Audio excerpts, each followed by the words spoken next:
Former Canadian Conservative Prime Minister Stephen Harper was on Global News discussing who scares him more, Donald Trump or Bernie Sanders and Jeremy Corbyn. And guess what his answer was?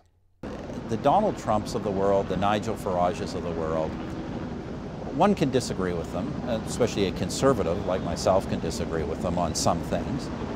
But they are at least trying to fix what they see ails democratic, capitalist, market-oriented societies.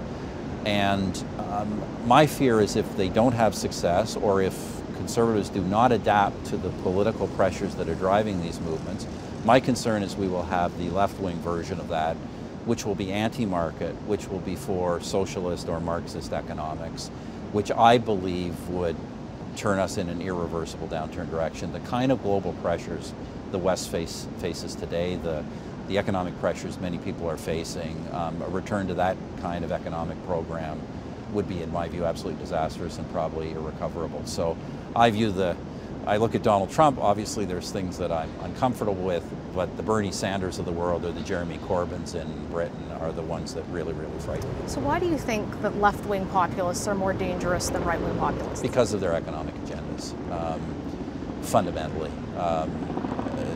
The market economy, as I talk in the book, is not perfect. It has to be well-governed, well-regulated. Market policies have to be selected carefully. But anti-market policies in an age of global competition would be ruinous to our economies. All right, so there is a lot to say here, but I really want to focus on his last comment. But before I get to that, he's normalizing Donald Trump here as somebody I can disagree with. Donald Trump is not a normal world leader. Donald Trump is crazy. So for someone like a former prime minister to normalize Trump as, oh, I can disagree with some of his ideas, but you know who scares me more? Bernie Sanders and Jeremy Corbyn. It shows a complete lack of objectivity. So that part, let me just put that aside. Let me actually address the main focus of his answer here, and that's on economic policy. So he ends the clip with by saying, left-wing policy would be ruinous to our economies. Has Stephen Harper looked at the headlines recently? Billions of people on the planet, and in 104 countries, almost a quarter live in poverty. America's 1% hasn't controlled this much wealth since before the Great Depression. The top 1% took home 22% of all income in 2015. How global inequality has increased and why it matters. So essentially, the world sucks for most people right now. But someone like Stephen Harper or Donald Trump don't see that because they have benefited from this capitalist system. They have benefited to the detriment of everyone else. So under socialism, would people like Stephen Harper and Donald Trump see less wealth?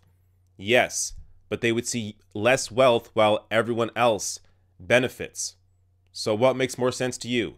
A few people at the top having most of the wealth, or the wealth being spread out amongst everyone? Now, let's go deeper on this. So let's look at this this trend since 1982, when inequality really ballooned. So quoting inequality.org, in 1982, the poorest American listed on the first annual Forbes magazine list of America's richest 400 had a net worth of just 80 million. The average member of that first list had a net worth of 230 million. In 2016, rich Americans needed a net worth of 1.7 billion to even enter the Forbes 400, and the average member held a net 6 billion, over 10 times the 1982 average after adjusting for inflation. The net worth of the richest member of the Forbes 400 has soared from 2 billion in 1982 to 81 billion in 2016, far outpacing the gains at either the Forbes 400 entry point or average. And of course, we know today that figure is out of date, as Jeff Bezos is worth over 150 billion and growing. And do you know why that is? Because of capitalism. Capitalism is built on the exploitation of workers. And you can try to regulate it, as even Stephen Harper points out, but capitalism, because its natural order is the exploitation of workers, it's going to keep fighting back to become a system where the people at the top have most of the wealth, where everyone else, which are the workers, are fighting over the scraps. So Richard Wolff, economic professor at UMass Amherst, tweeted this out, and I think it's worth sharing. Great Depression of 1930s. Capitalism collapsed. People fought for and won less inequality. By 1978, capitalists retook control, resumed system's basic drive to even greater inequality. This time, people need to change the system. And you can see the US, South Africa, UK, China, and France, despite their variations on capitalism, all experienced the same trend of rising inequality after a short few years in the 70s of some lesser inequality. So, what exactly is the solution? All we have to do is look at the happiest countries on Earth. Every year this report comes out, and every year the same countries are at the top of this list. So, let's check it out. Finland, Norway, Denmark, Iceland, Switzerland, Netherlands, Canada, New Zealand, Sweden, and Australia. These are countries with more socialistic policies, like universal healthcare, greater workers' rights, and cooperative business practices. So, the solution appears to be in front of us, yet we choose to ignore it. More socialistic policies have benefited these countries, have turned these countries into places that are the happiest countries to live in. So, look, is the answer full socialism? I don't know. But we at least know that part of the answer is left-wing policy that leads to socialism.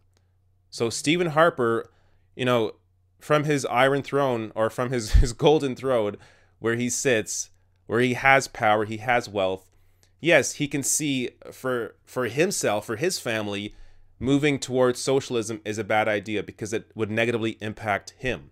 But it would negatively impact him to the benefit of everyone else.